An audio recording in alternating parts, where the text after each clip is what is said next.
ready to meet the house cat with a wild side. That's the Bengal. They look just like a miniature leopard with those gorgeous spots or swirly marble patterns.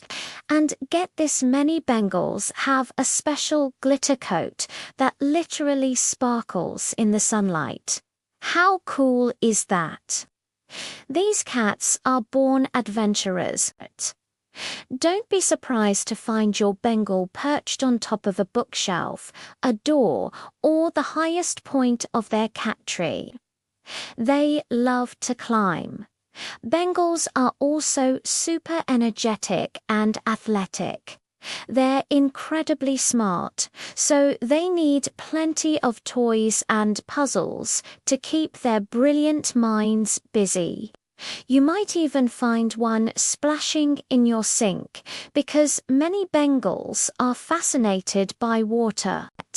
They love interactive games like fetch and chase, and while they can be chatty, their voices are usually softer than a Siamese. With their powerful hind legs, they are amazing jumpers. So, wild spots, big jumps, endless energy. That's the Bengal cat.